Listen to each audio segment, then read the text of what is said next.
that are worried, especially if you've seen some changes to the Mach-E that media just didn't really focus on.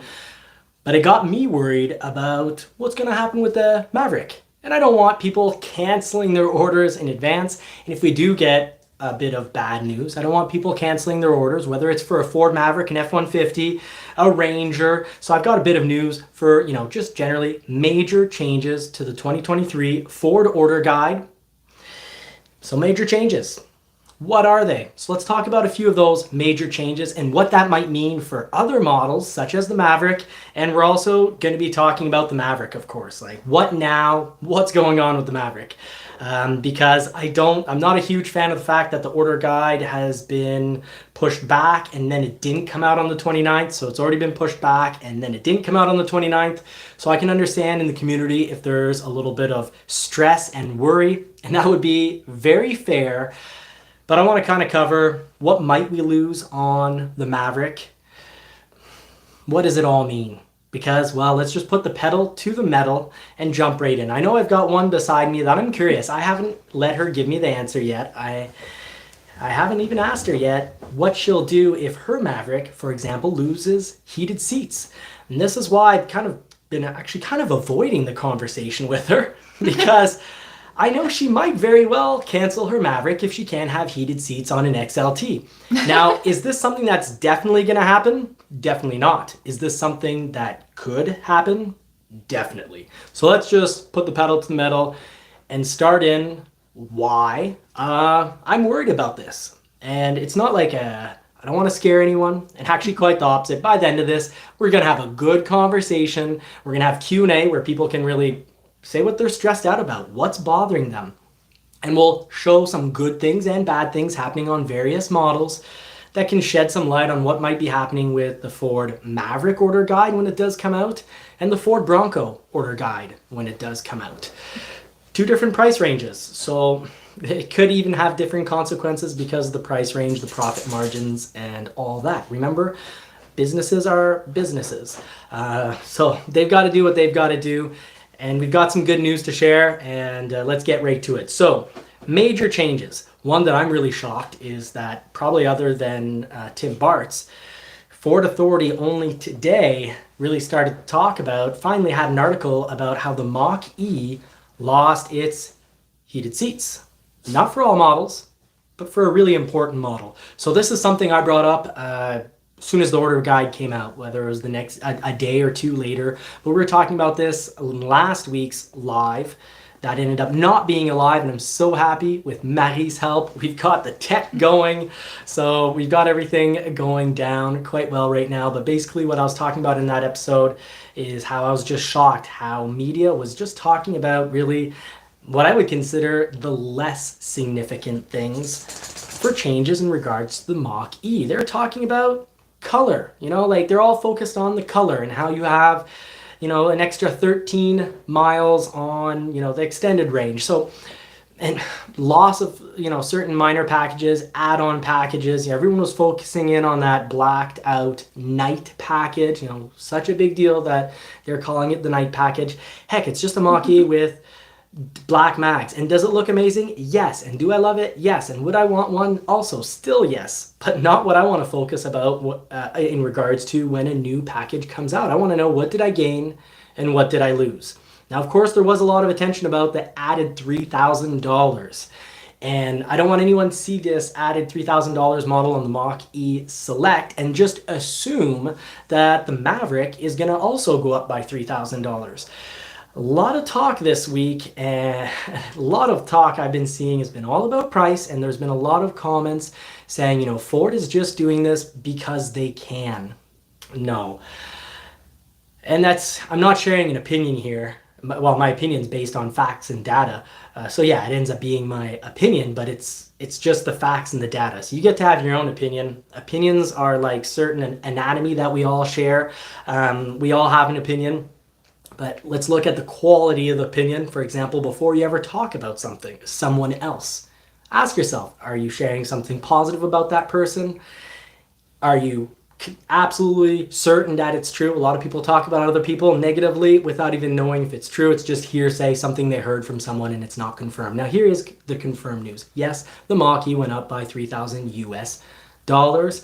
This does not mean the Maverick will go up by 3,000 US dollars, because this was an absolute necessary change, and I barely even see it. Actually, no one's talked about this yet from what I've seen.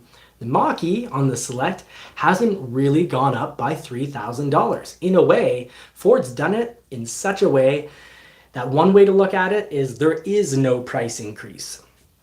And that's because you're getting part of the technology package that used to be in Canadian, $44,460 Canadian. So it must have been a little over a $3,000 option to get comfort and technology. Well, no one really focused on the fact that comfort and technology package is gone. It's gone in less than 60 seconds. It was gone like a Mach-E GT does the quarter mile, unbelievably fast. And that means no tailgate. So that's your back trunk, electric tailgate. It's gone. I'm wondering, Marie, if you're shopping a Mach-E, and, you know, especially in Canada, we need to be under $60,000 to get our $12,000 tax credit. Would you cancel your Mach-E order if you lost just, and it's more than this, but what if you lost just your electric tailgate? Can you handle doing the groceries without it? That's a good question. I guess we were able to do it before the electric tailgate, so it's not a feature that we have for like 20 years, so we can change our habit easily, I guess. So you could live without it. Okay. Yeah, I could live with that. It's a cool gadget to have, because sometimes we need to put bags in the snow, and then you put snow and water in your trunk, so it's not the good thing to do. But trunk mat that you don't get from the factory, and you don't put it on your build. You take a trunk mat from parts, or, you know, if you have a hankering for one of the aftermarket ones, well, you pick up an aftermarket trunk mat, and then your snow, your trunk. And anyways, those rubberized mats, I don't like plastic, it's too slippery, but rubberized mats in vehicles are also great. You know, if you have a bottle of wine or a beer that explodes in the trunk. I remember back in the day, I had a Subaru, and I had a beer just, you know, I cornered so hard with that thing that the beers just slammed against the sidewall inside the trunk. And then I sold the car because I just couldn't get the smell of beer out of the vehicle. I'm like, someday I'm going to get pulled over and the cop's going to think that, you know, I threw up in my trunk or something. So anyways, let's get back to the serious stuff. The Mach-E, and we're going to talk about how this affects the Maverick, of course. But now the Mach-E also has another change. No heated seats, no heated steering wheel. So you're losing those things. In northern climate, you know what's wild? I'd say out of locally at one dealer, let's say that dealer got 78 orders for a Select. Well, 75 of them would be comfort and tech package. Up here north, everyone wants the heated seats. And the heated steering wheel, you know, everyone feels they need heated seats. Most people like the heated steering wheel, but it's not a must, and it makes sense. You know, we do wear gloves, and, you know, if you're four-wheeling, then you want the heated bars, because you're competing against the cold wind going into your gloves. But anyways, you know, that's why I really love the heated seats, because I won't put my full snow kit to go drive the car to the groceries or to go to the work. I'll just have the top and not the bottom. So that's why for my little butt, I want the heated seat. But yes, for the rest, we have gloves. So the steering wheel is just a little add-on, but we don't need it. That's fair. And you know, from a more like a data standpoint, I'd say that the heated seats were fantastic on the comfort and technology package, because it would allow you to drive the vehicle at the coldest possible setting, just enough to keep the pare-brise, windshield. A little You're French Frenchy lesson. now. Yeah, we only speak French in the house. I'm sorry, it's my fault. Yeah, it's her fault. I want to make sure that she's very comfortable in our home, so we speak her native language. But anywho. And sometimes we speak both of them at the same time, in the same sentence. Yeah, a little. So anyways, you'd put the heat just basically on the windshield, and you just live off the heated seats, because the heated seats actually take up a lot less of the battery capacity. It's autonomy. You use up less of the power in that battery by just putting on the heated seats. So Anyways, all I want to say is yes, the Mach-E's gone up by $3,000, but now you get the active 2.0 assist system without charge. So there is no comfort and tech package, which was in Canadian $4,460, and a US it must have been a little over $3,000. Well, the price went up by $3,000, and then guess what? Everything's hunky-dory. They're giving you half of the reason why you're getting a comfort tech package. And really, anywhere, central US and lower, you probably didn't care whatsoever about that heated steering wheel and those heated seats. And they are giving you the driver's seat electric, which was the other reason to go up to the technology and comfort option. So $3,000 increase, but they're still giving you the whole tech package. Now, you do have Blue Cruise available for 3 months for free. And how it's written, it almost sounds like you just lose altogether the Copilot 360 Assist 2.0. What I'm thinking, my opinion on this, you're just going to lose the Blue Cruise option. It's going to be free for 3 months, and then after that, you're still going to have a very wonderful piece of technology. You're gonna have, adaptive cruise control. How it's written in the order guide, you almost think you lose the whole kit, which would mean you lose the adaptive cruise control, you lose the 360 camera, the lane centering. I don't think we're gonna lose the help in driving. We'll lose the capacity that the vehicle essentially drives itself. But if you like it, you can pay a monthly fee for that. So here's the thing. How does this relate to the Maverick? Am I ever going to get to a point, or am I just Johnny Squirrels? Well, I am going to get to a point. This got me to thinking, first of all, how is this going to affect the Maverick? So, of course, I have to ask myself the question. Did Ford do this for profit? Just because they wanted to? No, they had to. If you remember 3 months ago or so, 3 months ago, we learned that the Mach-E costs roughly $24,000 on average across all the models. There's a cost of $24,000 more per vehicle. Andrew Barley, thank you so much for that very generous donation. It says, I just want to read out what you wrote. Hello, Johnny. I'm ordering 2 Mavericks, hybrid XLT, one white and one gray, both with 2,000-pound hitch. That sounds great. Wow.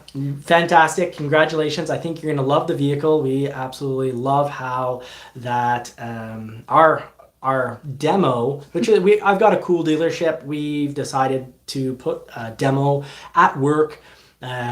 Could have sold it for $10,000 more, but we figured we want this demo here, so at least people, when they order, they know if it's worth the wait. And I think every dealership needs to be honest about the wait times, because some are just nasty and they just go, oh, a Mach-E, you'll get that in 3 months, when you're in a region where a Mach-E is 7 to 12 months.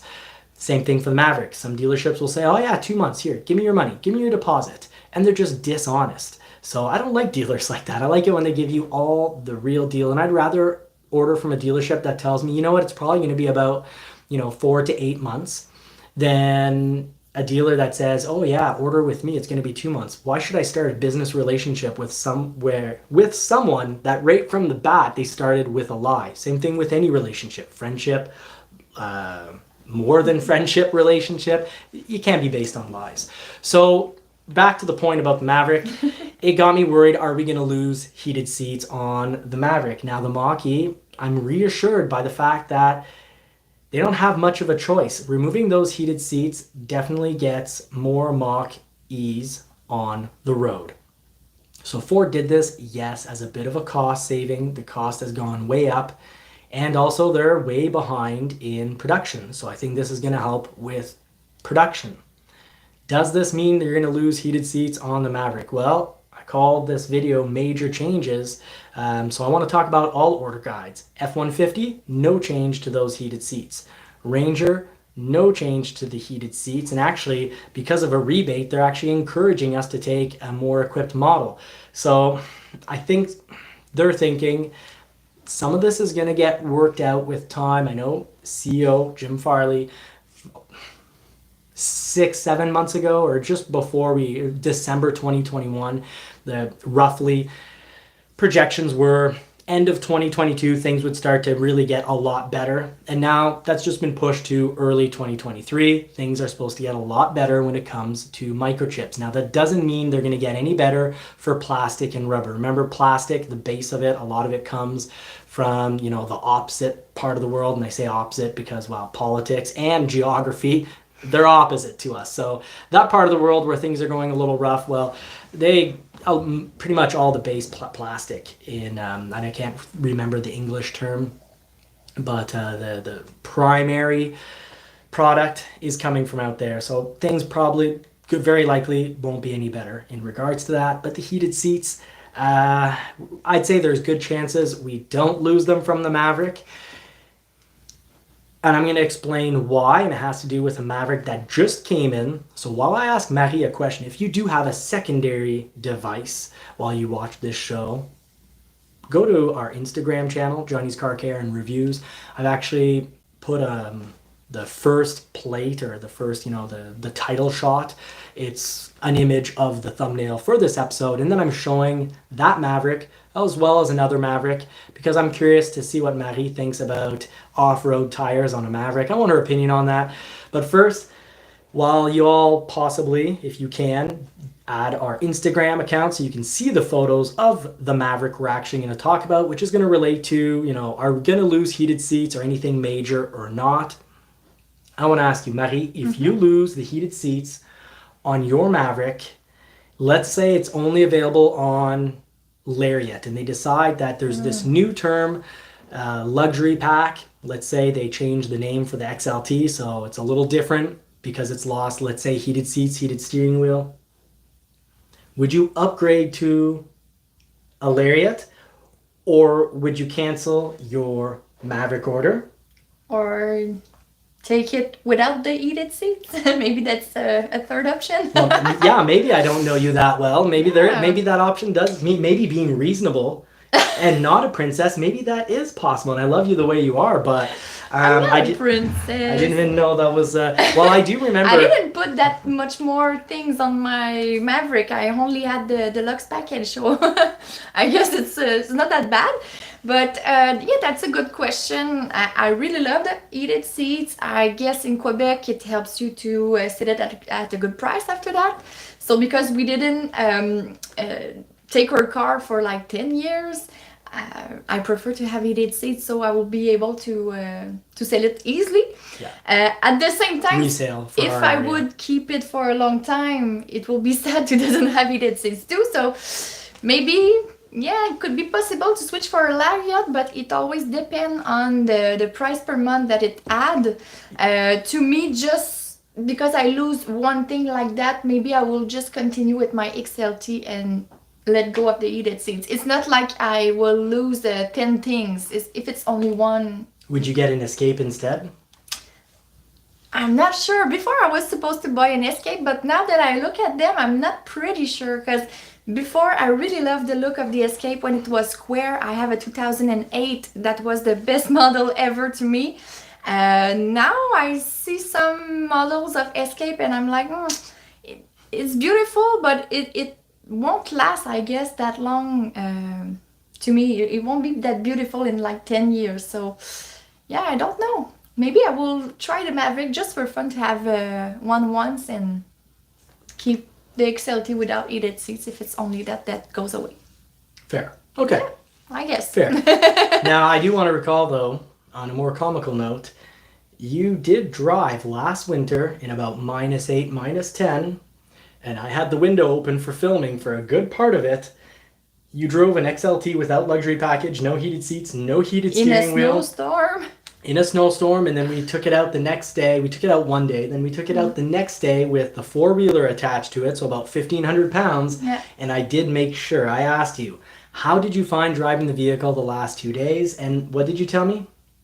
I don't remember You what told I me tell you you loved it. exactly. Yeah, but I loved it, yeah. Yeah, you loved it. So you loved the hybrid Maverick, and that was a front-wheel drive Hybrid Maverick, it was amazing Goes in well. the snow. So Yeah. I asked her, how did you like it? Her response more or less was, I love it. And I was like, are you sure It you was love it? She's like, surprising in the I snowstorm. really love it.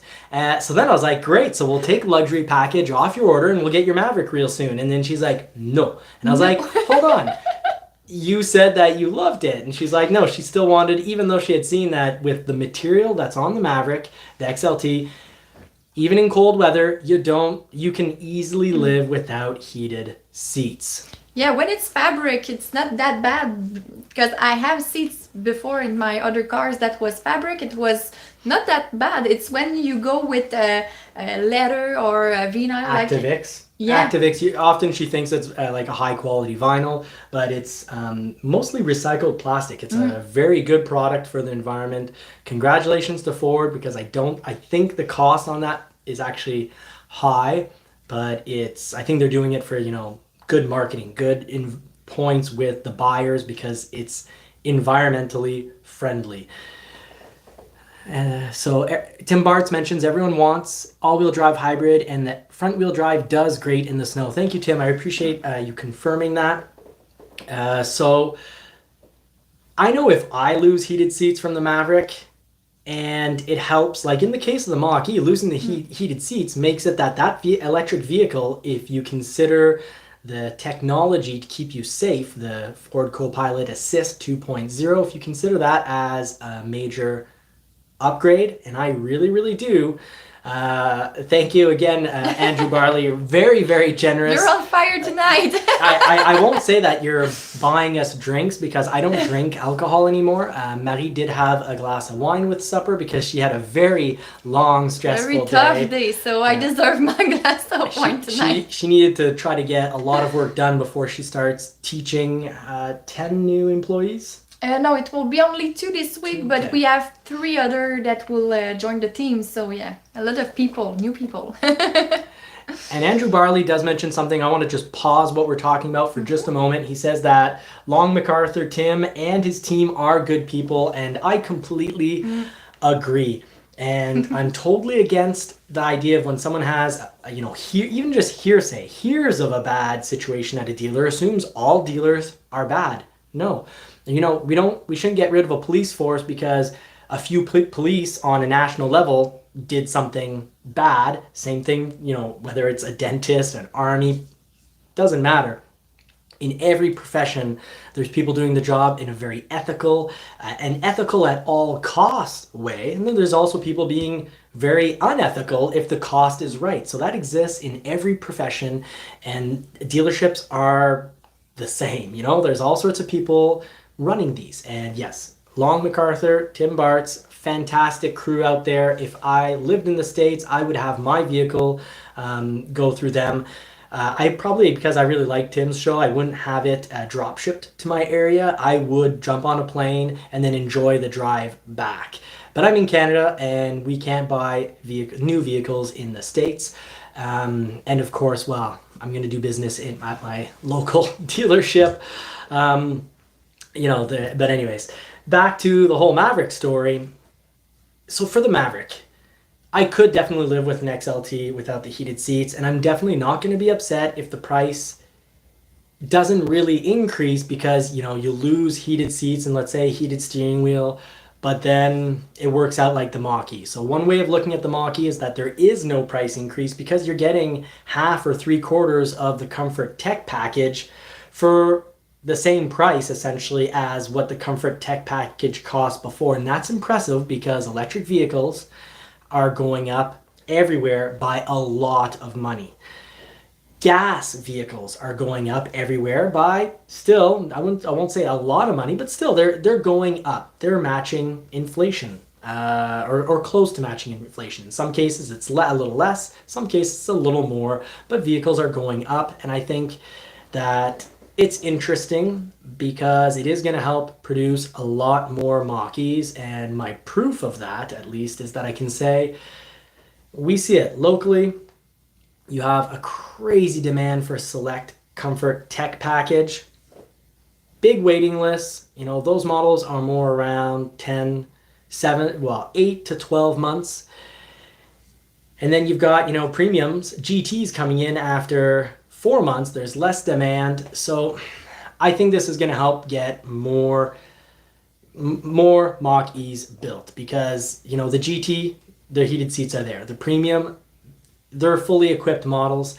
And they still, of course, it's only fair. They don't want to build just select models when the select model, the price increase of $24,000, they're probably at a much bigger loss on a select than when they sell a premium or a GT. So GT, 4 months. You want a Mach-E fast, get a GT. If you want a Maverick fast, don't get hybrid. But here's the thing. I talked about Instagram, and now that I've given everyone enough time to go over and check out those photos or have it, I run the show. I've got, side info here. Marie has her phone, and we have a laptop going. So we have tech all over the place. All sorts of tech. So what's going on with the Maverick in that regard is we've got that Maverick. And that Maverick is a Lariat luxury package. And it's an EcoBoost. And it got ordered in March, early March. And it just came in. So April, May, June, July, August, 5 months. And it's a luxury package. And without the luxury package, Lariats are taking 4 or 5 months. So the luxury package, at least on the Lariat, didn't seem to really cause a horrible delay. It cost maybe a month of delay. So I'm thinking that a lot of the problem with our hybrids, yes, a regular straight hybrid comes in a little more quicker. I just want to say, yes, hi Jeff Green, thank you very much for giving me a little shout out and saying hi. But these hybrids, these EcoBoosts are coming in relatively quickly, whether you get luxury package or not. So are heated seats really causing a ton of delay? Well, at least with what's coming in, I can't see it causing a huge problems.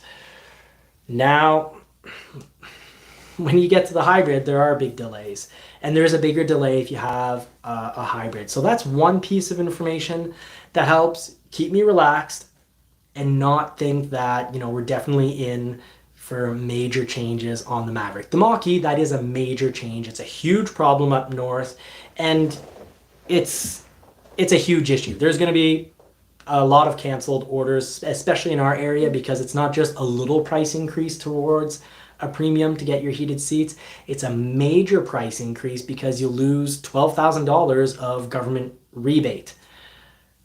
That's a lot. Yeah, what we're going to try to do is we're going to try to find a solution through Ford that we end up with heated seats just the same, so that the vehicle comes in and through Ford's approval and whatnot, and doing a lot of research to make sure everything is good and safe to add in those heated seats at the lowest cost possible. So that's the good news on the Maverick too. If I know that we can add heated seats on a Maverick once it comes into dealership if we do lose something like heated seats. Now, microchips are a real issue. You'll always hear people saying, this isn't a real issue. These are just excuses to make more money. No, no manufacturer wants to have these long delays and sell less vehicles, because selling a whole lot less vehicles, 20, 30% less vehicles definitely is not great for your bottom line. But all vehicles, pretty much a lot of vehicles are losing that Wi-Fi. So that's the whole 4G Wi-Fi, is when your vehicle, you can pay a monthly amount so that your vehicle essentially just gives internet to everyone who's in the vehicle. By the way, if you own a cell phone with a data plan, your cell phones have this option as well. You can allow your cell phone to essentially be a router or a hub. And what I mean by hub is that you can tell your cell phone, just by clicking on a few buttons, give internet to everyone around me, ideally with password. And then you tell the kids in the back of the vehicle, hey, the password is super generous cool dad. And now you force them to put in super generous cool dad. You get a laugh, they frown, and everyone's happy. Well, if they want internet, so that's a good good way to make them practice. There's the ex-teacher coming out. Anyways, you're back to teaching. You're just not teaching kids. You're teaching adults. So fair. So I'm not that worried. Could we have another cut to the Maverick that helps save microchips and as such get more Mavericks out there? Yeah. Definitely. And It's going to be Ford so far. They've been cutting out the thing that hurts the least, because I really can't see anyone having a huge problem with saying, oh no, my vehicle, I can't pay a monthly amount to about $20 US so that my vehicle gives out internet, when you can do it from your phone and you don't pay extra. And some people say, but I only have 2 gigs of internet on my phone per month. Well, it doesn't cost that much to add either an unlimited plan or having a whole lot of gigs available, like 60 gigs on your phone, and then giving that out. And the $20 for in the vehicle, it's not unlimited gigs either. So I think, I know Ford is going to cut from the Maverick whatever hurts us the least. And in the Mach-E, they cut something that hurts us up north a lot.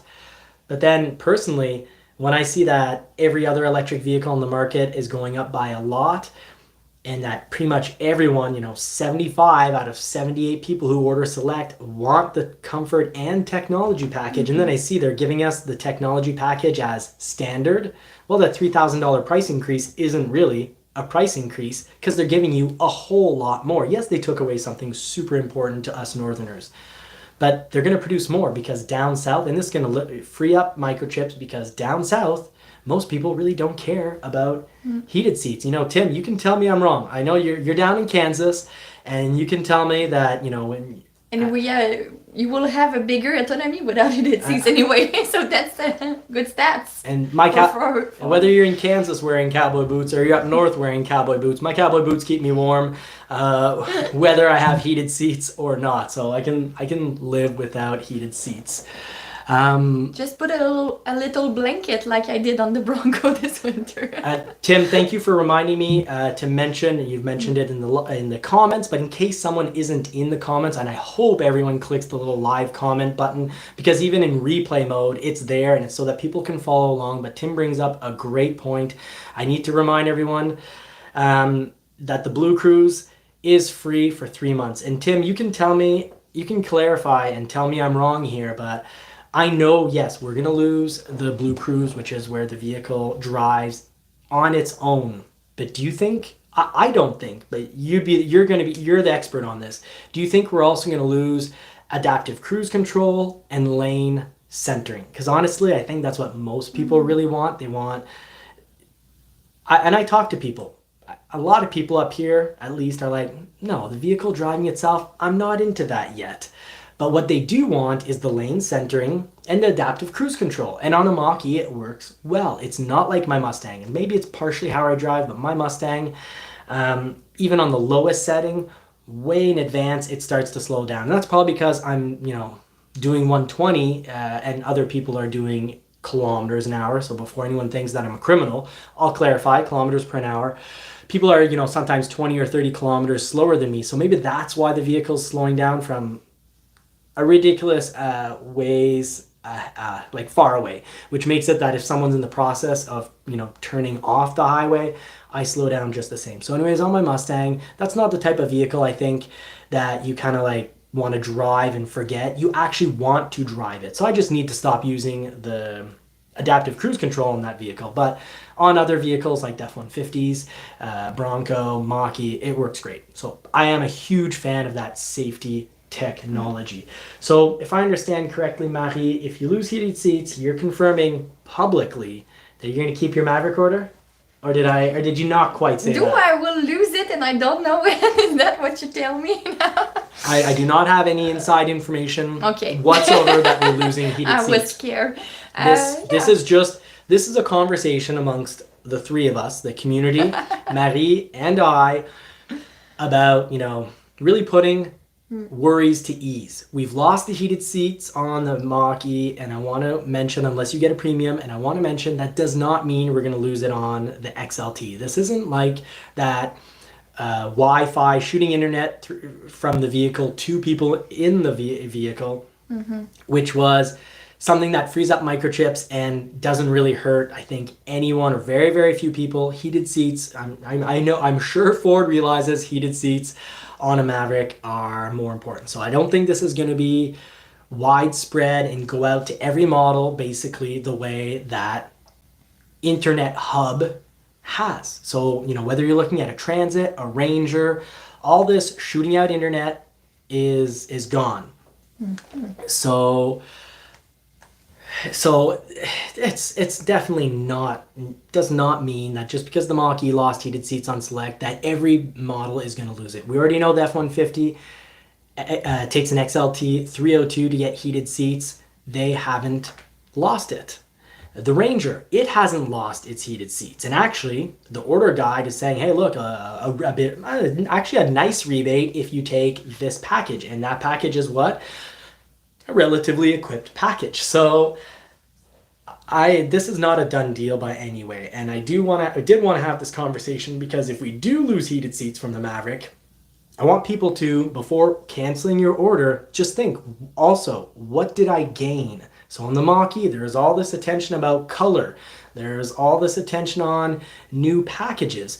But I think the real conversation to have was, hey, everyone, don't worry. You've lost heated seats, but look at everything else that you've gained. So then now it works out, even though with all this crazy inflation, with all these huge price increases in the general market for gas vehicles and especially electric vehicles, huge cost productions that have gone up.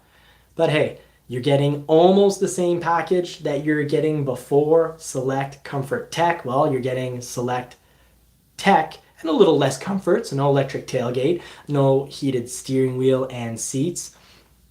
But you're getting a good portion of that kit. So in a way, the price hasn't really gone up. So Ford, I think, is working really hard so that we don't feel the sting of inflation, which brings me to the point of the Maverick.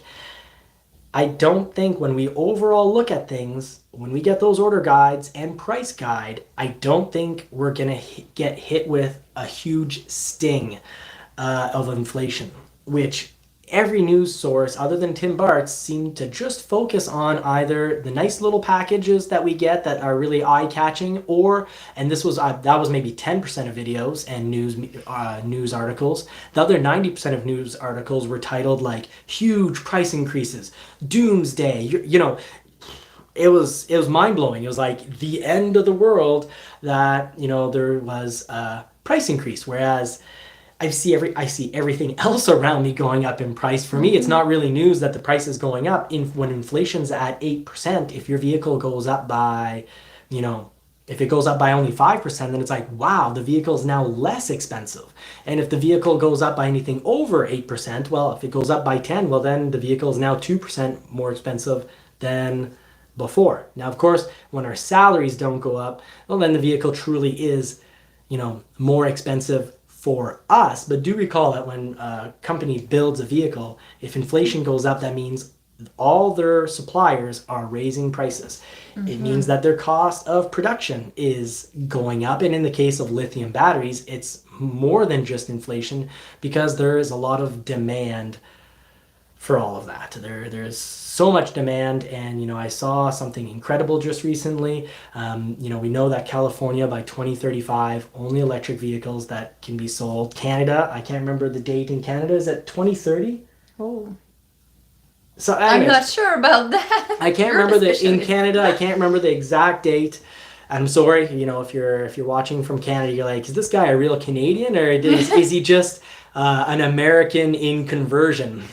I'm sorry, it's just, you know, I planned this show to be more to actually talk about this aspect, so I don't have the numbers right in front of me. But Canada is going basically all electric. Europe's going all electric, and then you've got this great meme that says, you know, GM's next model, and it's a horse and buggy because California is forcing in electric vehicles, but they have issues with providing enough electricity as it is. And after it was announced that everyone would be forced, if they wanted a new vehicle, to buy an electric vehicle, well, the week after, electric owners have been asked to not charge their vehicle during the long weekend. Oops. Oh, that just, at a political level, that's just amazing. You know, you're this, you know, you're in charge, you're leading, and your message is, we're all going electric. By the way, don't plug in your electric car. But don't plug it. Just take the bus, walk, buy a bicycle. Walking is incredible for your health. You know, so I can't say anything bad against walking. I've lost a lot of weight from walking before. It's just hard to come back from grocery store with all your stuff and walk. We still need cars sometimes. So Marie, before, if we do lose something that you really like on the XLT package, I feel that there's less chance of having a modification to the Lariat package. And I feel there's, you know, a 50-50 chance we lose something from the current XLT package. All I would ask is that if you do lose something from your XLT package, keep in mind how much is the price going up? Is it more than inflation, less than inflation? And what did you gain?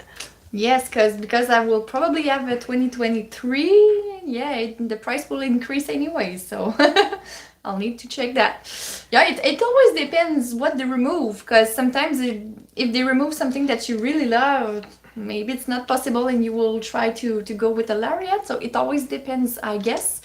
And in the comment I saw a usage that 4 high 4 low says for the heated seats. He said even if in Florida I used it for my back that it hurts sometimes. Oh, yeah. My father did the same things in I'm the same summer. way. The only time I'll use heated seats, even in the winter, I don't like heated seats except if my back hurts. Then it doesn't matter what time of year it is, I use the heated seats.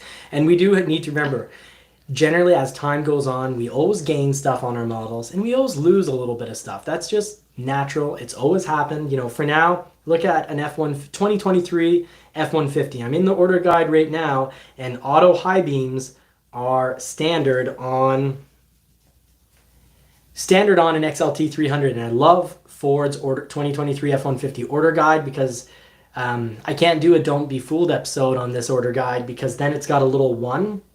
So you look at the bottom of the page. What's that annotation going to give me? Well, the annotation says standard feature on XL. So they themselves are saying, don't be fooled. By the way, you do have this on the XL. So way to go, Ford. This is amazing. You've completely ruined my entire channel. No need to watch Johnny's Car Care and reviews anymore because they've taken out a major aspect of what I would cover, which would often be like, hey, by the way, if you're online building your vehicle and you open it up, you figure, hey, I've got big needs. I want a lot of stuff. I like it equipped. Let's go look at that Lariat. Well, but I remember doing this last summer with the Maverick. I'd be on the Lariat and I'd be like, by the way, you get that on the XLT. By the way, you get that on the XLT. And then when I was doing the XLT, I was like, you know, by the way, I know we've clicked luxury package, but you know, you get this, and that, even if you don't take luxury package. Because sometimes how things are worded, it would make you think that you need more equipment than you really need. So yeah, it's cool. All XL F-150s have a rear view camera, of course, it's the law. Auto high beams. The auto high beams, actually, I used to think it wasn't that big of a deal, and now that I've got it on a regular basis, it really is a big deal, and I do love that it's just standard safety feature. It's starting to pretty much be on every Ford model, even though it takes more microchips, is pre-collision assist with automatic emergency braking.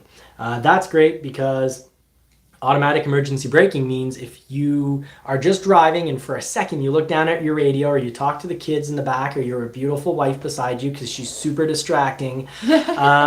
If you've got, if you live in a university town where they walk around like this and they're all starting to, we used to be Homo erectus and now we're Homo curvicus.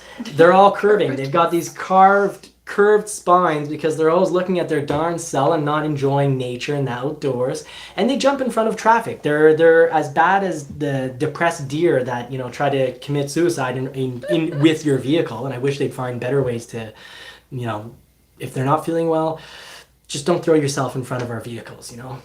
There's a message for all the deers out there who are currently watching. People does that in the metro. They look at their cell phone and they fall. Yeah. So it's dangerous. I didn't know that, but I appreciate that you added that to the show. I know one time, but very sad, I was coming back from Toronto on the train and someone actually went in front of the train, but deliberately. And that was really unfortunate for them. And it was just bad for everybody. So on a more positive note, do we have any questions? And while Marie's reading up questions, now is a great time to start putting them in because we can't scroll all the way back to the beginning of the show. So don't be shy. Come in and ask questions. And Peugeot, thank you for watching, joining in now. We can finally start the show. We haven't really talked about anything until now. I'm just kidding. I know we talked actually about some topics that I know would interest you. So you'll have to rewatch the beginning of the show because we talked about a little bit, very lightly and slightly about politics.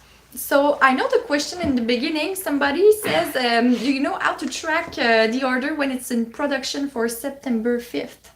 Yes, great question. So this is going to be a response important to everyone who's watching. Canada, US, Ford track your vehicle. And it's awesome. You put in a Canadian serial number into that system and it's going to go, you're not at the right place, buddy. Here's a link. And then it's going to bring you over to the Canadian one. And if you do it on the Canadian side, it'll bring you back to the American one. So Ford track your vehicle. It opens up a page, well, a Google page. Pick the one that says Ford track your vehicle. It's the link at about the middle-ish of the page. It's a little bit above the midpoint on the page. It's a blue link. Click that. You're going to need your order code. So if you don't know what your order code is, watch my 10 steps video on not getting robbed by a dealer because I cover all this important stuff.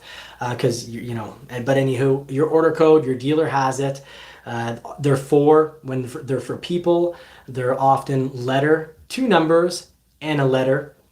So your salesman should know that. And if he doesn't, well, maybe his general director or the order for the garage assigns codes for the salespeople. He needs to be able to get that. Not being able to give you your order code is just, you tell them you need to get that to me, because if they can't get it to you, then your vehicle's just not ordered, because a dealership needs an order code. And then you need to have your VIN. So thankfully, finally in Canada, people are also getting emails. So us buyers, we're getting emails saying like, hey, here's your VIN. And we're even getting emails of like, hey, here's a picture of your Lightning coming off the line. So really cool stuff with that. So that answers that question. You need your code. You'll say order code. You punch it in. Then right below it's going to say NIV. You punch it in and you're going to be able to track the vehicle as things progress. And if you can also contact if your sales guy doesn't want to give you your order code, well, then you can tell him, well, in that case, I'll just call you every week or once a month, and I'll just ask you yourself. So you check it yourself within your system, because your sales consultant can also check in on that for you.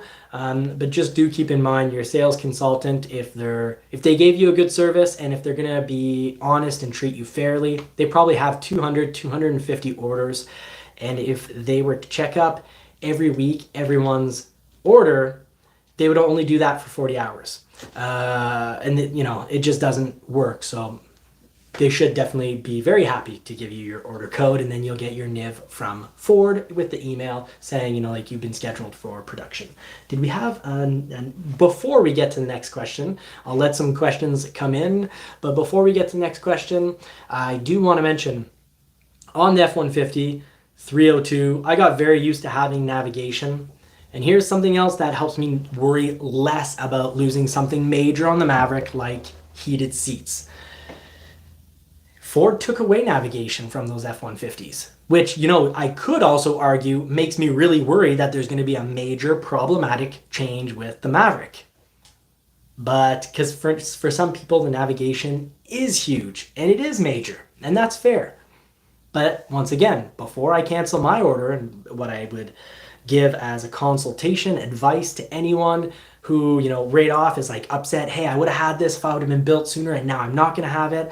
I'm angry. I want to get back at Ford, so I'm going to cancel my order. Well, there are cuts. There's either price increases or big cuts or a mix of the two everywhere. And the popular models all have long delays. And the unpopular models are available everywhere. So that's just the way it is. We gotta either, you can either be upset and spiteful about reality and the facts. You can also choose to, ignore the facts. But I'd rather just look at everything in the most balanced way possible. Heck, my office literally has a balance in it just to make sure I stay balanced. It's my little reminder. I keep this on the channel's desk, on the JCCR channel desk. I keep a balance on it to remind me to stay balanced and try not to let my emotions sway me. But, you know, yeah, we lost GPS on XLT 302s. Yes, XLT 302 F-150s, you're paying a price where you'd figure, hey, I better get GPS. Yes, GPS is pretty standard in all vehicles. But more and more, manufacturers are doing what? They're having you get your GPS from your phone. Why? Because if you remove GPS, well, one, you're helping with costs, so you don't have to increase your price quite as much. Maybe it's helping you produce more units to make more people happy because they get their vehicle sooner. And our phone gives us the best GPS. No manufacturer can match what your phone offers.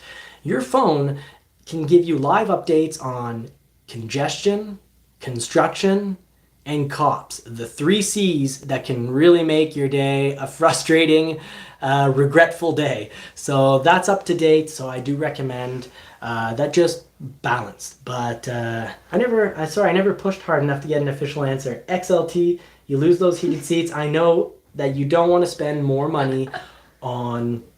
Yeah, to have a Lariat. Yeah, you don't want to spend more money on the Lariat unless I'm the one paying for it. And I've got huge costs coming in possibly for the channel. And I don't know if I'll mention that in this episode, but I've got some high hopes for the channel and some very cool, potentially cool car content, and possibly one of the most ridiculous comparisons that will have ever been made on YouTube. And, you know, it'll make me look like a silly man for doing so. But I think I'll just be the first one who's being really reasonable and going completely against the trend. I don't follow trends. I don't dress a certain way because it's trendy, and I don't mind swimming upstream just because the current's going to tire me out. If it's the right thing to do, I swim upstream. And I literally used to do this at the cottage. You know, I like to swim to a certain place. It doesn't matter how strong the current is. I'm at least going to try. So before we get to that, I know you're not. I know I won't be able to help you get the Lariat. So if you lose heated seats, are you going to live without it, or are you going to consider another Ford or another model from, you know, hurt me, but buy from another manufacturer? You could do it. I might be doing it in the near future. No, like I said, I would try a Maverick just for fun to have one, because I guess it's all new. I want one, so I will keep my XLT without the heated seats if it's happening. I'm really happy to hear that, because No, don't say that. No. No, I'm Okay. no, I'm not You announcing. scare me all the time You're with not that. losing your heated seats. No, nothing's confirmed yet. Even the colors. We'll talk about what colors we're, you know, potentially losing. But even the colors, until the order guide has come out, nothing. It's all rumors. No matter who you hear it from, it's all rumors. And even if you hear it from, you know, the big cheese at a manufacturer, a lot of these things are planned in the sense that we think we're going to have to do it. So yeah, we're going to do it. And then you can even announce, yeah, this is going to happen. And then last minute, you can find a solution and you get to avoid that issue. So for Marie, Matt Stroger and Marie, we see not a deal breaker. Tim Bart's correct, all rumors unless Johnny or I confirm. Yeah, that's awesome, because Tim and I do have a keen eye for those order guides, and we're not just looking at what Ford tells us is a change, or we're not just looking at what other media sources are telling us as a change, because if so, we would never talk about things like loss of heated seats, because now after a week, there's only one media source that kind of, you know, started to mention it. So we like to compare. I think we're both we enjoy spending time on this. For me, that's oddly a fun night. Marie knows it, because she's like, you're glued to your phone. I'm like, but I'm looking at order guides. And she's like, oh, okay, if it's for work, He knows it passes. everything. That's crazy. I definitely make some mistakes from time to time. And thankfully, Tim helps me out, and is like, hey, you know, we've got this, let's clarify. And, you know, I tried to do the same thing for, you know, just what's generally out there as knowledge. But okay, so back to the Maverick. You won't cancel. I'm happy you've confirmed that, because I think the Maverick's definitely worth it. And you drove it in not the coldest Canadian weather. We're at 1/3 of total freeze point, Yeah, you it could was say. not icy. It was a beautiful snowstorm with big snowballs. Yeah, So, -8, -10, but we do get weather that's 4 times colder. We do get some -40. But in -40, well, here's a bombshell, and I didn't think it was a bombshell because I thought this, covered. But the Ford Maverick, you have, using your phone, you need to get Ford Pass. You need to download Ford Pass. You need to register for Ford Pass, create an account after you've downloaded. They'll send you an email. You open the link, you go into it, and you set everything up, name, address. But once you have Ford Pass, you are remotely starting your vehicle. So for me, how I see it is, for example, if I were to lose heated seats on an XLT Maverick, but then the price barely goes up, I'd go, wow, less than inflation. That means it means Ford's taking the loss. So if inflation's at 8% and the price of the vehicle goes up 4%, that means Ford is taking a hit of 4%. I'll see that as a win. And then I'll just go, guess what? I'm remote starting my vehicle, and the whole vehicle will be warmer when I get in, and I won't have to scrape at my windshield for 20 minutes to get the ice off, because once the inside of a vehicle is warm, well, then the ice on the other side just basically comes off on its own. It takes seconds instead of, scraping for 5 to 20 minutes, depending on what kind of ice you have on your windshield. There are many kinds of ice. There are many kinds of snow, and if you're a Northern American or a Southern Canadian. It's always a surprise each morning. What will you have? Yeah, and I say Southern Canadian because up north in Canada, there's only one kind of snow, and it's death snow. That's the only kind of snow they have. They have the death snow, meaning if you go outside and you're not unbelievably equipped, you're dead. So on that bombshell, if you didn't know what a real Northern Canadian winter is like, what more can we say? Well, I do have one topic, but Marie has questions. Yeah, and I think about it. Do you know what could be the deal breaker for me with the Maverick? Are you able to guess? Oh, if you lose your color. Yeah. Yeah, I got it. You knew me so well. Yeah, if I don't have the Area 51, I will be so disappointed. These shows aren't planned. Well, they're planned on my end, but I don't tell her what the show's really about. 10, 15 minutes before the show came on, I'm like, by the way, Marie, the Mach-E, she's like, which model? I'm like, the Mach-E, the electric SUV. She's like, oh, okay. I'm like, it's lost its electric seats on the most popular model. And she's like, oh, I'm like, we're going to talk about that tonight. And she's like, oh, and then once we get on the show, I'm like, hey, what if it happened on the Maverick? And that's why she's been kind of stressed the whole time, because it's not as if before the show I was like, hey, don't worry, this is absolutely not anything in any way confirmed. We're just gonna talk and deal with assumption some people might make, or maybe it won't be an assumption, it'll just be like a strong concern, and it would be understandable. The Mach-E lost heated seats, so why wouldn't it happen to the Maverick? The Maverick, it costs so much less. Well, here's one reason too.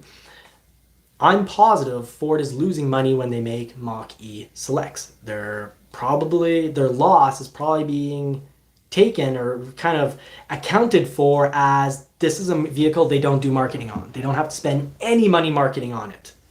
So that loss, just producing the vehicle, can kind of, maybe you can put part of that in sort of the marketing budget because the vehicle sells itself because it's awesome. All the reviewers, and I'm not just being a fanboy, all the reviewers say it's awesome. It is awesome. Now the Maverick, this is not a vehicle that Ford loses money on every single unit. So I see it being less likely to have something drastic like that happen to the Maverick. Now, if the XL came with heated seats as standard, I'd say, yeah, we can go ahead and we might lose that. And I would also like to mention that I think it's awesome that the Maverick, now if I remember my order guide correctly, auto high beams are standard. You get like the basic Copilot 360. You get the basic Copilot package across all the Mavericks. And that's incredible.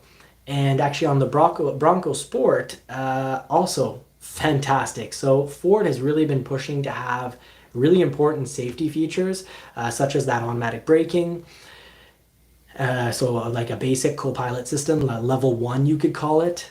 They've made that standard on a whole lot of vehicles. So very, very cool on their part. Safety is super important. But back to Marie's point, if I could just get my phone to cooperate, here we go. I want to get to talking about pictures and colors. A picture I have on my phone, which is in regards to colors.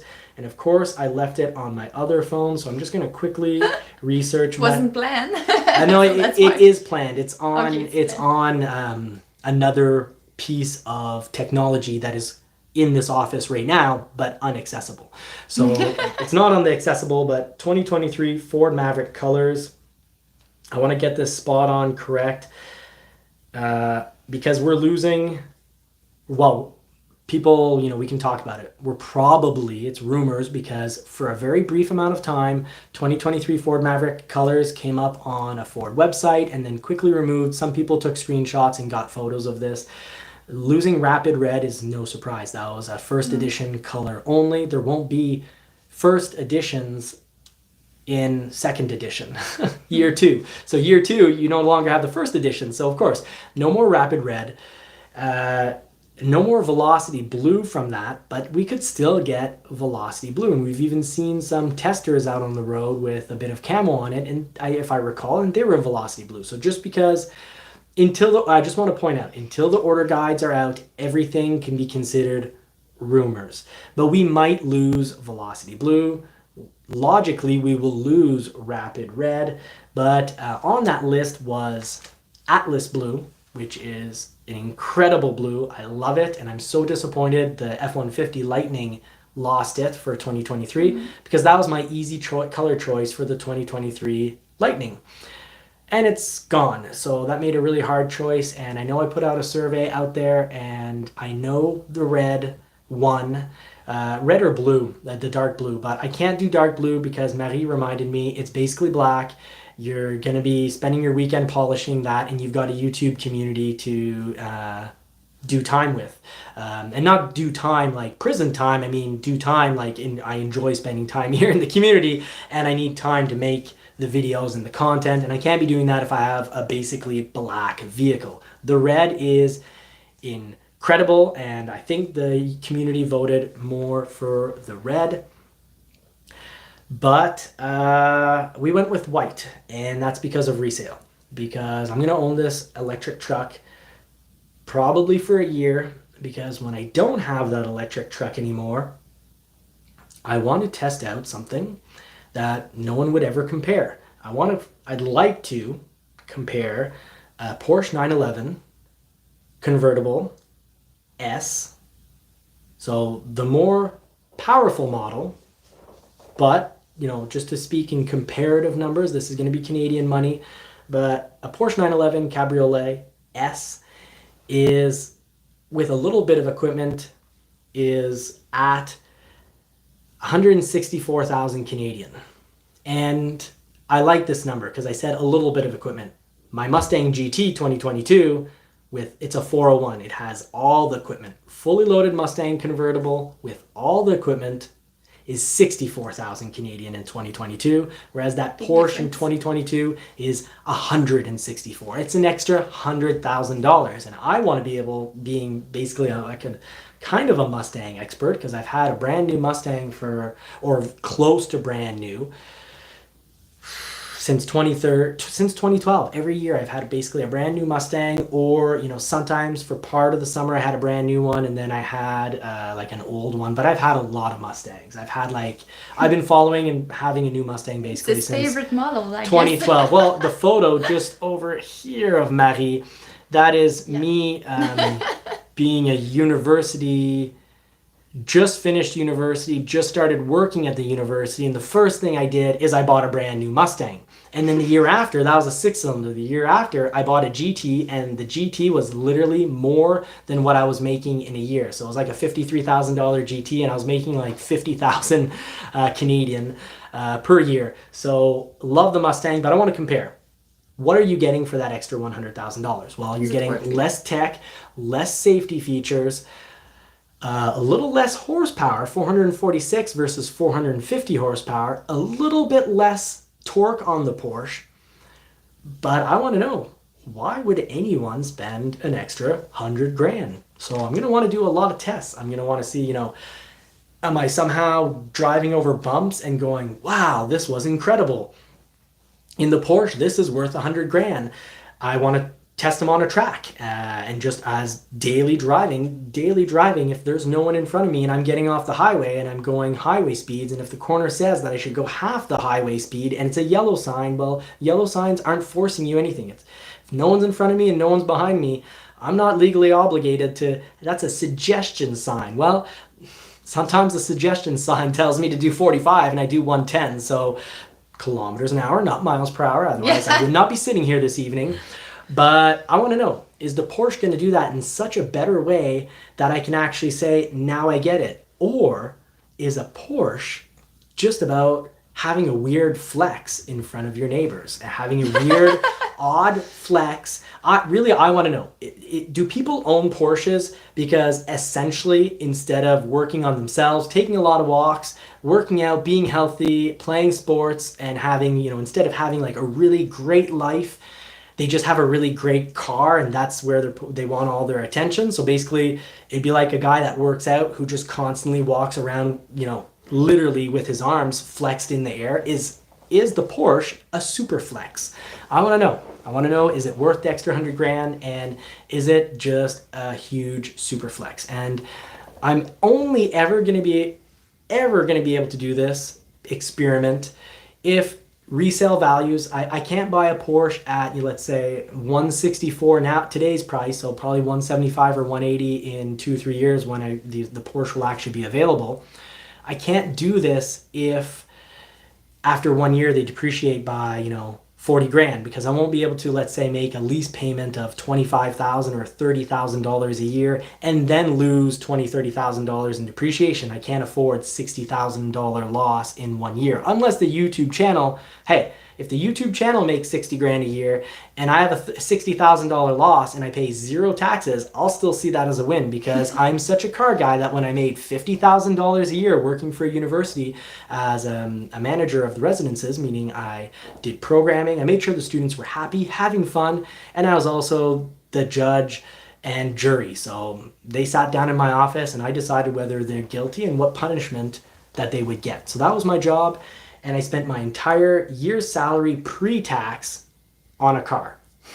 Pre-tax, meaning $50,000 after taxes up here.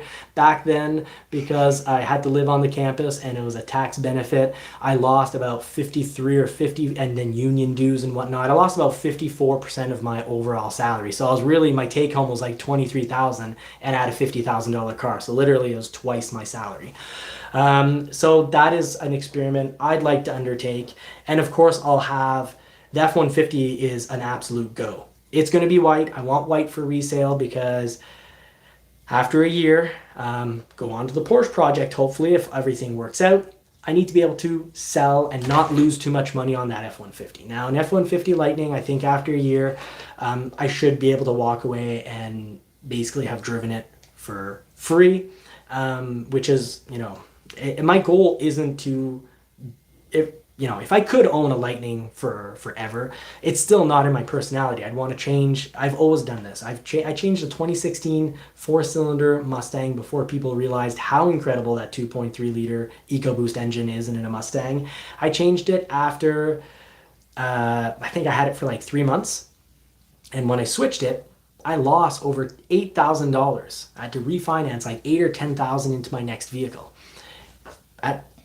I had tried out the EcoBoost. I had decided it was pretty good, but the curiosity of what a V8 would be like was just too much for me, and I had to sell it to get a V8. So I'm a car guy, and I just love trying these vehicles out. Perfect. A question. I see that twice in the chat tonight. So how many times did it get... how many times it took to get a Maverick from the beginning to when it's delivered? But I already know maybe the answer. I guess it always depends on the model. Yeah. The stuff that you put it in. But do you have an average? Yeah, and what's wild? So much Ford now on the Mach-E is actually giving approximate delay times, but so much matters where you order from. So there's that huge variable that I can't account for. I can just give you averages, a good idea based on actual data, but the data isn't consistent from region to region, and it's not even consistent necessarily from dealer to dealer. especially when you consider that bad dealers, thankfully, I love it, they're going to be punished. Bad dealers that cheat, they're going to lose out a month's worth of VINs, and VINs they'll never even get back. So yeah, M. Peugeot wrote it down, and he says it really well. Allocations, it's king.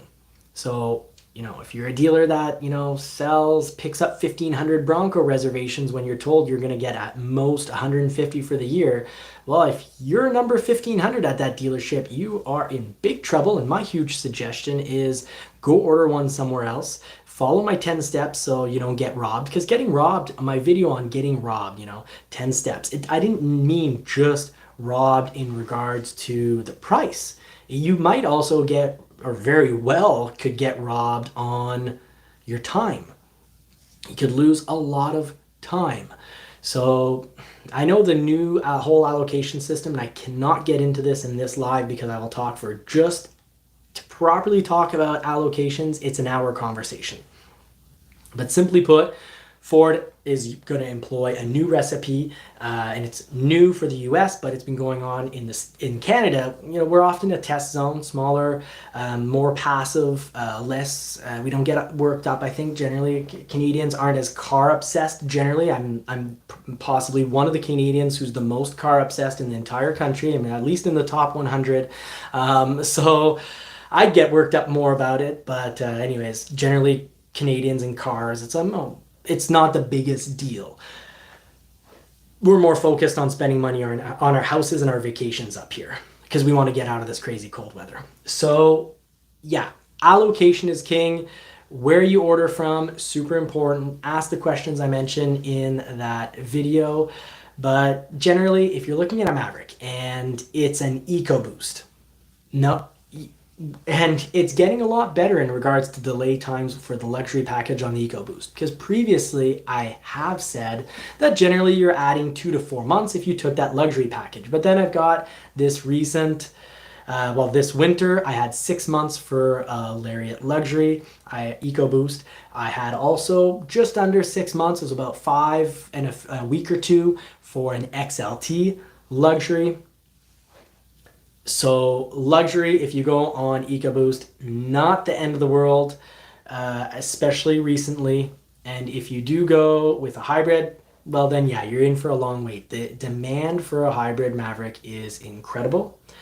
I have a very strong theory based on what I see comes in. The demand is just way too high compared to the number of batteries. My speculation, but an intelligent speculation. So ordering a hybrid, I think, is a recipe without XLT, luxury, without any of the luxury packages.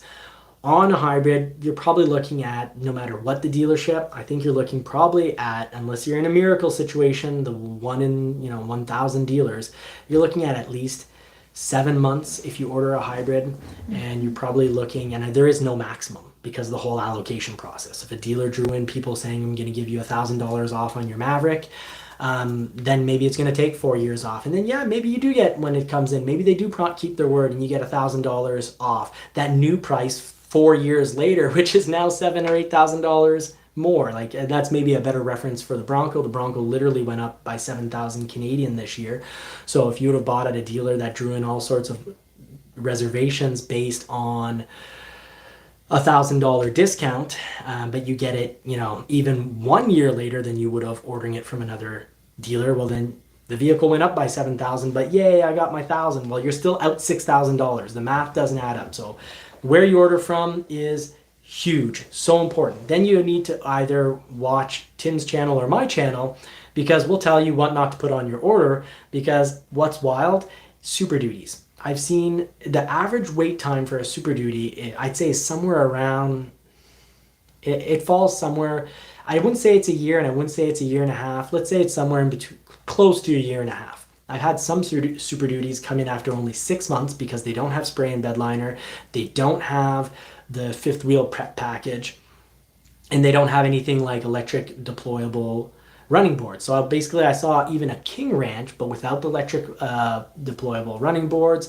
without an now I can't promise if I recall what was going on with the roof, but basically it was one of the simplest King Ranch builds came in 6 months. I've got another King Ranch build that I'm looking at, and that thing's going to come in because it's a super complex order.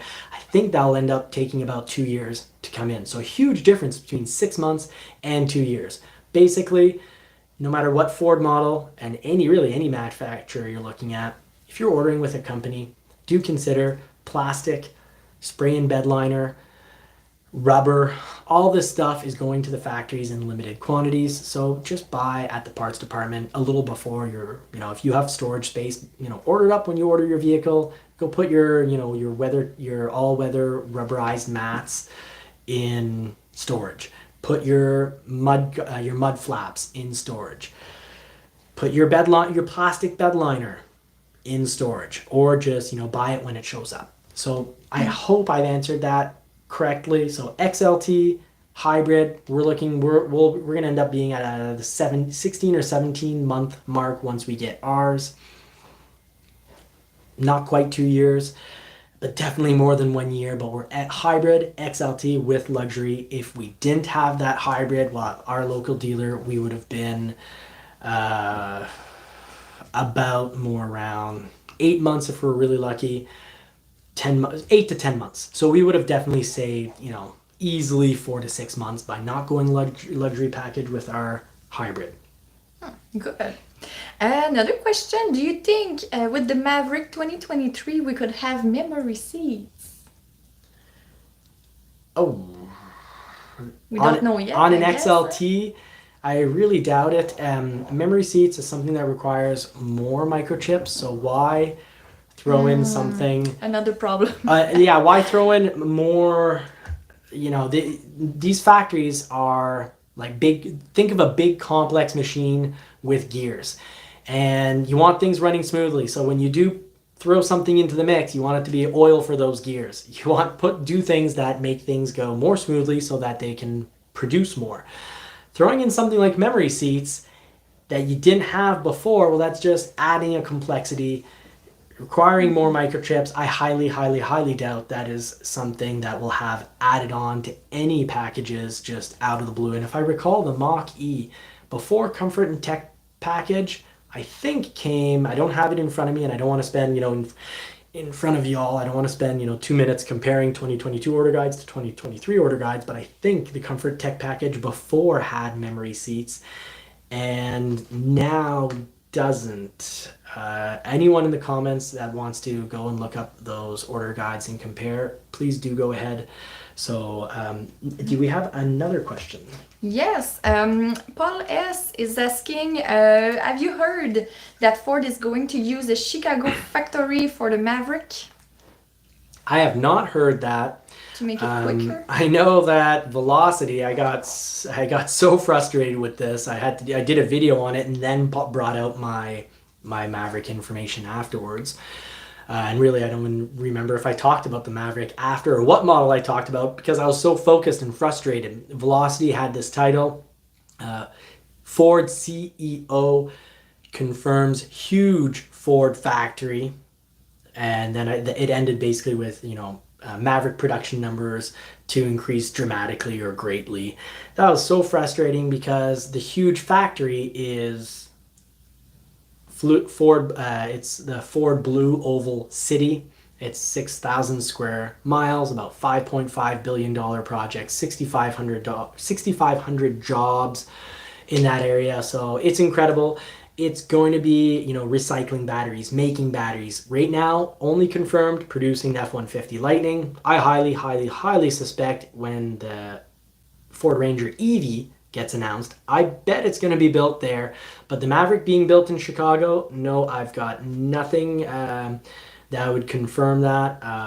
But I can definitely tell you that there is nothing to confirm that Maverick production will hugely increase as Velocity stated in their title. And it's not as if in their video they then said, oh, by the way, they're only going to be making the only confirmed vehicle for Blue Oval City is the Lightning. And by the way, for Blue Oval City, that is an EV production campus. So the only way we're going to see a Maverick get built there is if there's an electric Maverick. And with CAFE rules, that's an overall fleet average for basically pollution. There's a much greater interest in having, you want to convert your high volume models to electric. So the F-150, crazy volume. Well, you want to convert that to electric first because your overall mile per gallon fleet average goes down more dramatically than if you, let's say the Maverick, converting that to electric isn't going to help nearly as much with that fleet mile per gallon average because the Maverick already is great on fuel. And heck, I'm going to say it, even the EcoBoost. People are so fuel focused these days. I think a lot of us forget about the EcoBoost, but the EcoBoost in zones that, you know, unless you're right in stop and go traffic, right in the city, yeah, the hybrid Maverick gets you, your results are twice as good basically. But once you're in zones of, what would it be, 40, 50 miles per hour, so in 70 kilometers an hour, once you're in zones above city zones, not necessarily highway, just above city zones, well, there's not that much of a difference between the fuel economy of the Maverick and the fuel economy of the hybrid, especially if, you know, you're mostly just driving on the highway and you're going above the speed limit, so you're doing about 75 miles per hour on the highway. Well, then that difference between the hybrid and the EcoBoost, it becomes, you know, very similar. So not nearly as much bang for your buck when it comes to bringing down to getting better miles per gallon across your entire fleet, your entire units or models that you offer. Not much of a difference when you're, you know, doing it on vehicles that are already really fuel efficient. And also electric vehicles are costly, so it's better to do it on, you know, the bigger, more costly models because it's so much easier. I had someone the other day, they're commenting that, my goodness, you know, it is incredibly Good evening, Tim. Yeah, enjoy dinner with the family. Thank you so much for being here. We're about to head off shortly for dessert, and I promised Marie we're watching now Preacher. So you got through Stranger Things, and now we've jumped. Reacher. Sorry, I call the show Preacher because Alan Richson, he does Sunday church. So he is a preacher. He does an online Sunday church, and but not in that TV show. I really like him as an individual from what I've seen so far. But his show has nothing to do with preaching. It's not even really about reaching. Reacher is his family name. But sorry. Anywho, we were talking about the Maverick. That time I had squirrels, and you didn't help me out that time. You saw Tim left, and you're like, "Oh my god!" Yeah. To me, Tim is a legend. But I look up to him a lot. So he's a pretty big deal to me, and it's a pretty big deal that he comes in and joins the show. So a question from Perry Ford. Do you know if there will be an electric Maverick? We know maybe someday, but did you hear when? Yes. Someday. You said it really well, Maddie. Someday. Ford's CEO did promise that. And, you know, this goes back to, I remember reading about this on internal Ford documents, training documents, that were saying that Ford was going to be spending, you know, this much on electrification. And even back then they were saying, you know, I remember, I think it was 2013. I remember reading that Ford was saying we want to have 26 models that are electrified. So that means hybrid, plug-in hybrid, or all electric. Now the CEO is publicly telling everyone that basically every icon will be electrified. And he's also telling people that the Lightning is probably the last, no worries, that the Lightning is probably the last direct conversion. And what I mean by direct conversion, or what he means by direct conversion, is copy-paste. The F-150 Lightning, and this isn't a bad thing, but the F-150 Lightning is an F-150 that has its electric motor removed and everything's electrified. And the big wow factor is you have this super, and I'll be testing it, but you have what is probably super comfortable rear independent suspension, the first time on the F-150 that it's not on leaf springs, and it still has great payload. So that's the huge difference. Dodge for a while has had an independent rear suspension with really, really low payload. And I'm not picking on anyone, but when your payload is less than a Ford Maverick, a truck that literally looks a third your size, Well, that's not a whole lot of payload out of a big old truck. And that's not me neither. But the Dodge Ram, you know, you've got a 2006 Dodge Ram, and that's awesome because you look like you've got a brand new Ram. If your paint looks good, you keep it clean and you shine that sucker. So advantage to owning an old Ram. Disadvantage, I'd say, of owning a new Ram. If your new Ram is really dirty and your paint's already scratched up, or you just leave it dirty, well, then it looks like you have a 2008 or 2010 Dodge Ram. So Marie, you're having a whole lot of fun with the dog. Winston wanted to say hi. He was looking at me and like, can I come? Sorry for the interruption. No worries. So I really appreciate Ridgeview. Thank you so much for answering some of the questions that I can't get to. I am looking out of the side of my eye. I'm like, yeah, that's spot on. Pricing's not out for the Maverick yet. And really the huge price increase really was on the Lightning, but that was an obligatory price increase. The batteries are much bigger than the Mach-E's batteries, and the Mach-E average cost, that did get out, that did become public, and the average cost of making a Mach-E went up by $24,000. Now, no one came out and publicly said, yeah, that's the batteries, this is the demand on lithium, but that is the case. I'm saying that's the case because that's where the major price increases are. There's just so much demand for batteries right now. So we need new battery technology. And Andrew, you continue to be abundantly generous. That's not needed, but thank you so much. Johnny, what do you think about a Bronco Big Bend Sasquatch package with tow package, 2.3 automatic? How long would my wait time be? And I will thank you. Keep up the good work. Thank you for the support and encouragement. I really appreciate that. People sometimes think doing YouTube and you're instantly a millionaire, but I can tell you I've done a lot of YouTube videos for under $10. And usually the ones that will make me like $8 is a video that I spent, 8 hours making. So like $2 an hour. But Andrew, I think the Big Bend Sasquatch is nice. I think it's very nice. As soon as you Sasquatch anything, it is a wow factor. And I think in my Instagram, even for this episode, I think the last photo was actually showing an Outer Banks, a nicely equipped Outer Banks beside a Sasquatch. And I don't care what Sasquatch model you are, the thing looks amazing. You'll even make... Marie is mostly driving the Bronco now. And she told me just this week that she saw a Big Bend, and even from another Bronco owner, they were, mouth open, drooling, and having a wow factor on our Sasquatch Bronco. And yes, our Sasquatch is an Outer Banks. It's got it all, but you only know that once you're inside the vehicle. I finally wasn't cheap. That's the first vehicle that I wasn't cheap with in my life, and then I got a fully decked out Mustang, and I'm actually Paige is a princess. I'm a bit of a princess here, I guess, because I'm finally into equipment. So I think that the tow package, and this is based on numbers, the percentage of Broncos that come out of the factory that have tow package, spot on, they are matching demand. It's from recollection, it's around 50%. I didn't plan on having the paperwork for this question, but I'll do it from memory. It's around 50%.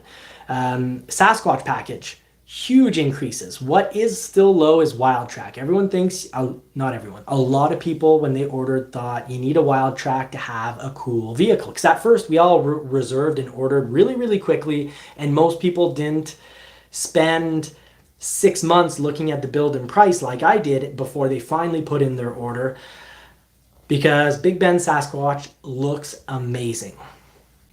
I love it. I love the look, and there's not a whole lot of demand for the Big Bend. And then 2.3, there's not a whole lot of demand for 2.3s, and they've got a whole lot of them sitting around. And your tow package, I think the fact that you're going to be a very buildable Bronco, I think that if you order it from the right dealership, your wait time will be low, because at my local dealership, you'd wait like 4 months for that type of Bronco build. Mind you, at my dealership, if you're willing to do like a Sasquatch Outer Banks, and then you can add in all your equipment and you go soft top, you'll also get that in 4 months. And 2-door hardtop, still, that's like October 2021 orders for 2-door soft tops are coming in. But I have a dealership that really followed all of Ford's rules, didn't draw in attention from all sorts of different areas. So that helps. So like M. Peugeot said earlier, it all comes down to allocation. Allocation is king. So the question to ask your dealer right from the beginning is, how many Broncos do you have on your wait list? If they can't tell you, they don't know what they're talking about. Ask him to talk to his manager. If he says my manager doesn't know, well, that means the whole dealership doesn't know. Next. So they need to know how many they have on the wait list.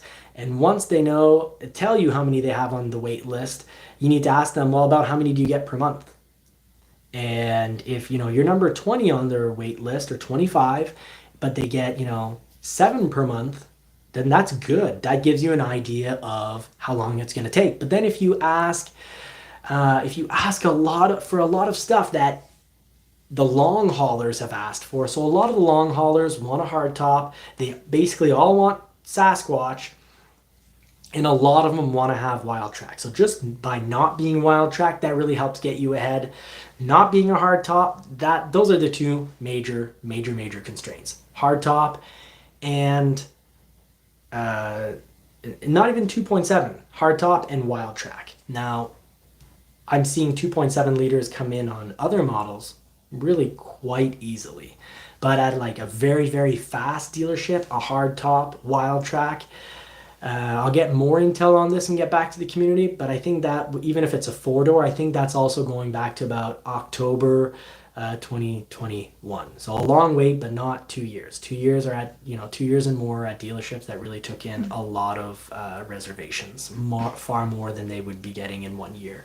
Now I saw something pass that said, "Wow, great question, Al Miller."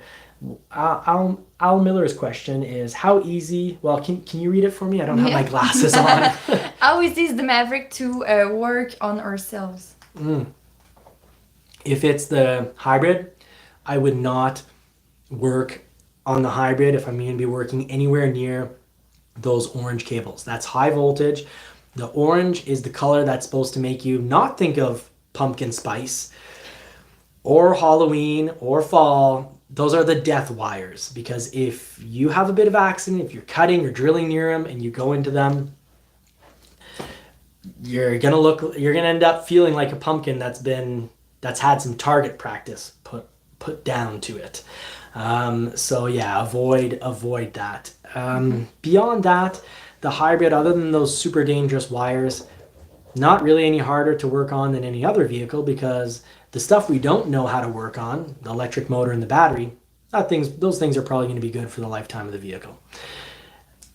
An EcoBoost, well, an EcoBoost model, all vehicles nowadays, if you need to get into the programming, they're kind of complex to work on. I'm going to be working tomorrow morning with my mechanic friend trying to program the Toyota MR2. So it has a standalone computer.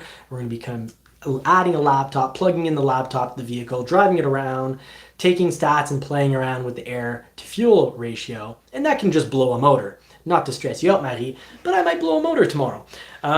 So really, when it comes to working on a vehicle, my suggestions are, if you're not a mechanic, keep it to oil changes, follow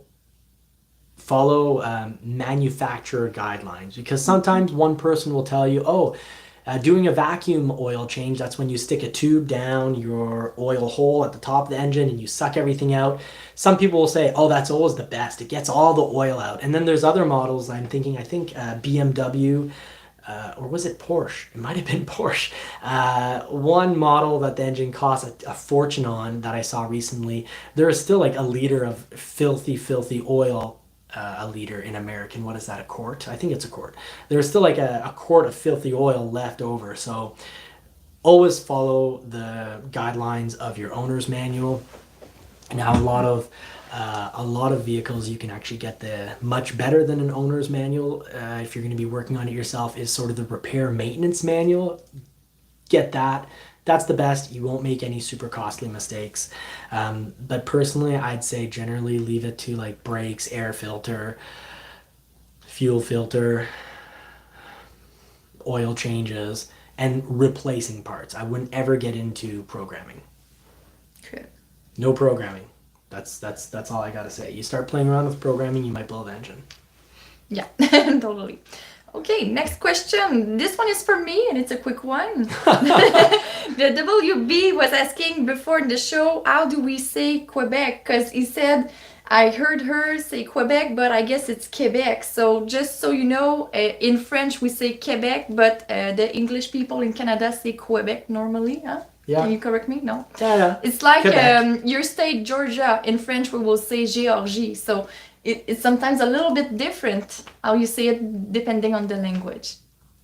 Is it a good explanation? Yes. And in the 90s, when Quebec was separating, the rest of Canada was actually calling it Quebec if they were bilingual or at least knew some French, because Quebec would be... You sure about that would be information?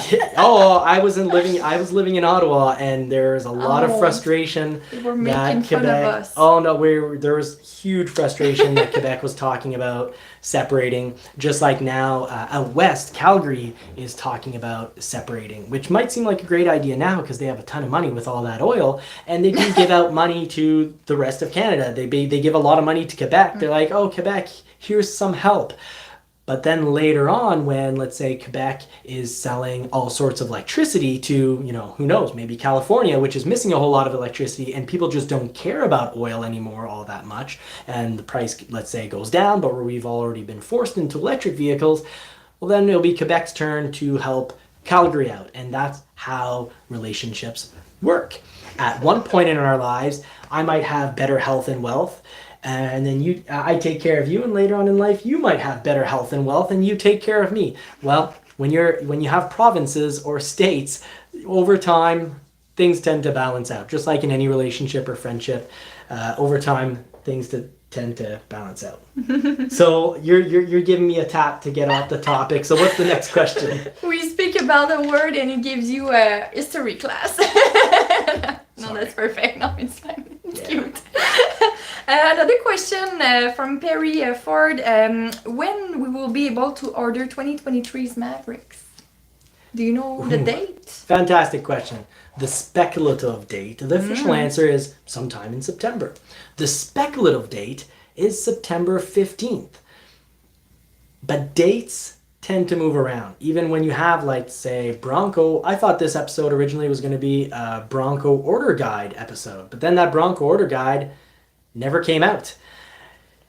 So even if there was a date, I'd still be saying this is a tentative date. But there's not even a tentative date because no official date has tentatively been given, which often moves around. We just have a rumored date of the 15th. And even once those order banks open up, do remember, several Ford models now, the Lightning, the Bronco, and I can't remember if the Mach-E is like this, but the overall result of the Mach-E, whether it's announced or not, is going to be the same.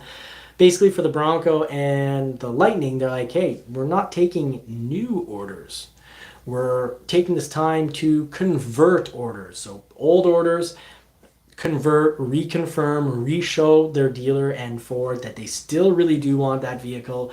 In Canada, I'm pretty sure it's the same in the US, but in Canada that means if you have 100 reservations unfulfilled, unbuilt for the Lightning, that means all 100 clients are getting contacted again, and they're redoing the COVP process because you need to reconfirm, and not all in the same week, not right when the order banks open up, but in waves. So for the Lightning, it's not like there's 200 Lightning clients to call up and get them to all COVP, sign contracts, show pricing, driver's license, the whole process I talked about in my 10 steps, don't get robbed video.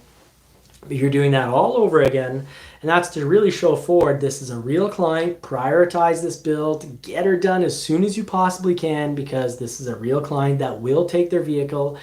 And as a dealership, you're also telling Ford, this isn't just a real client. This is a real client that saw the price and signed on the price.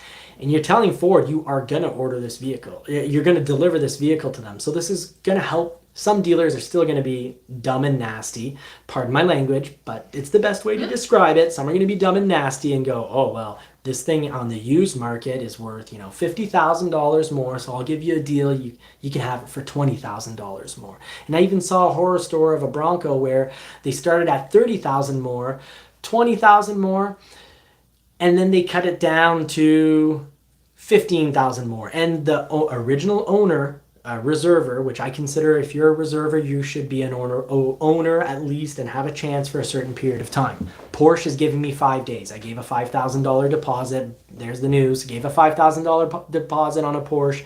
And when it comes in, they're sending me one email and I have 5 days to not just answer the email, but work out the whole deal. But I worked it out with the sales consultant. I said, you better call me and send me many texts. Send me 2-3 texts, give me one phone call, leave a message, and send me an email. Well, this dealership on this Bronco even said it's going to be 15 over. The answer was, hey, I'm a few hours away. I'm doing it. I'm coming down later this afternoon. Prep the vehicle for me. And when they got there, it was, oh, well, we sold it. So I find that unbelievably crooked, horrifically wrong. The person even agreed to getting ripped off at $15,000 on their own reservation, and because they were able to probably in the meantime sell it for 20, 25, or 30 more, they sold it to someone else. Well, shame on that dealer. That dealership is like a horse stall that hasn't been cleaned out for a year. Everyone's suffering. The horse and the person who has to clear it out. One of my first jobs, by the way. So this thick, like feet worth. But anyways, at the end of winter, horrible. But anyways, that dealership, shame on them, but it's great. Now Ford basically says if you want to go through the COVP, they're allowing dealers to have two process. The don't COVP, who knows when you'll get it. You're really not all that, your order becomes really not all that important. But if a dealership does COVP, customer order verification process, if they go through that, and that means they're calling back, they're working hard. They're calling back all their old clients to get them to reconfirm that they will take that vehicle. If they lose more than a certain percentage, now in Canada, we've been told 10%. In the United States, it's 25%. And for 2023, it's going to be 20%. Maybe the 10%, we're Canadian. We always seem to be the test zone guinea pigs.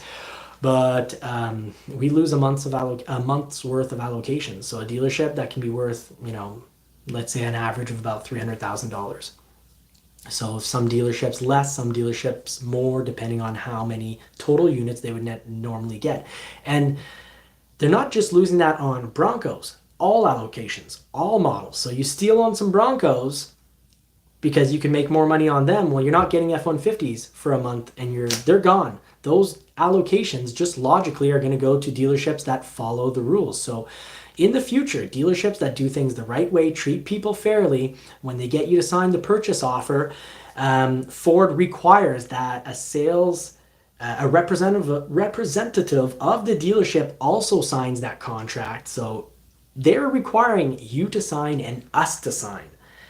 That's pretty hard for a dealership to then, when the vehicle shows up, says, yeah, I know you signed. I know I signed. That was a purchase offer. But you know what? We're going to mark it up anyways. And that paying current internet, and paying current MSRP when the vehicle gets in, paying the current internet price, I'm okay with that. Especially in Canada, so far it's looking like our 2022 to 2023 conversions. It's very much, and it's been looking like this for quite some time, that there isn't going to be price protection. That we were told quite a while ago. If your 2022 gets converted to a 2023, no price protection. What I'm waiting and hoping on is maybe there'll be private offers sent to customers like us, because so far the answer is no. I've got a Lightning. I let people pass in front of me. I should have been a year one. I let people pass in front of me because I was wonderfully blessed with two Broncos. So I didn't want to, people pass in front of me. But so far that means my Lightning is going to cost $11,000 more because there's no price protection on the Lightning. Even for a person who should have been built and then got converted. In the US, there is a private offer being sent out. But but that does mean in the US, if you have a Lightning reservation and you weren't planned on being built, so that means your dealership called you and you built your entire vehicle, they sent that off to Ford, and Ford was like, hey, we're going to build you, but then, we can't build you. All those other people who didn't have that happen, well, you're going to be paying 2023 price from what I'm seeing thus far. And of course, things can change, and I'll keep you all updated. That's the whole point of this channel. Mm-hmm. So do we have time for one more question, or is that the end of the show, my love? I guess we have one more that we need to take tonight from our friend Russell. Oh, Why not? yes, of course, of You course. said my Maverick Hybrid had the I'm not sure about that word, dreaded bad solder power wire issue. Are you aware of this non-recall yet issue? Solder power wire issue. Are you aware of this non-recall yet issue? I sent you a private message regarding this. Okay, well, Russell, I'm sorry. I had an incredibly busy week, so I actually didn't get to check in all my emails. So I'm going to send that off to you as a private answer. I'm probably going to talk to a tech on Monday and ask them about it because I have heard of the 12-volt battery being bad, and then there being a bit of delay to get a 12-volt battery because there needs to be a specific one, in which case I answered that person, well, why not just go with any battery? And I found it awfully fishy that the answer they got is if you put another battery model, let's say that you pick up at a Napa or whatever car parts store, that then it would affect your warranty. So that seemed really fishy. And my advice in those cases is contact another dealer. You might get a different answer from another dealer, or ask to speak to the manager. So your frontline tech might say that just because he thinks it's that, but then the higher up manager will probably call Ford directly and be like, this is Ford's official answer. So unless you've heard this is Ford's official answer that they answered us with, then it's not a done deal. But for a dreaded bad solder power wire issue, no, and I can imagine having that power wire. I bet I haven't read your email yet, but I'm having a feeling that you're getting told that that's a long wait. And that could very well be a long wait. It's not just a long wait, but a long job to change as well. If you're having to switch the whole power cable, I would worry that wire harness could have quite a long delay on it. Unfortunately, I don't like giving bad news, and I look forward to reading I'll check my mail and get back to you, my friend. Perfect. So for tonight, that wraps up the show. If there's because we had so much people in the chat tonight, if there's any question that you want to be answered, please be in the next live and repost it. So it will be your pleasure, Johnny's pleasure, to answer that. Well, you have some answers too. Yeah, but you're the best. I don't have all the information. Yeah, so Russell Gentili saying not a battery, it's a power harness. So yeah, I bet that power harness is in low demand, and that I'd worry that your vehicle is going to be parked for some time. So I hope that they get you a really good vehicle replacement. I hope the order guide, who knows, maybe the order guide is going to be out for next Friday. I doubt it.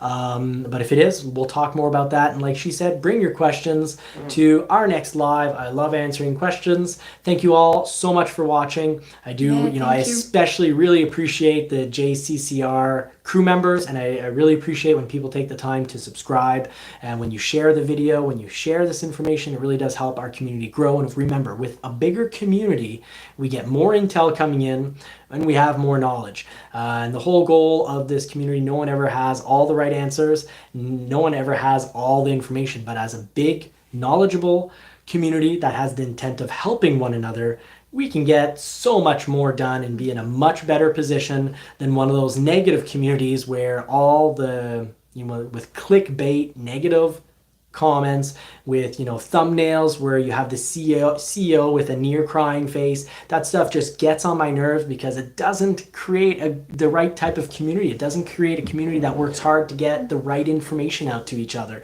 So good night, everyone. Thank you so much, Ridgeview, for being the moderator. Thank you, everyone, for bringing questions, for sticking around. JCCR crew, thank you for your added support.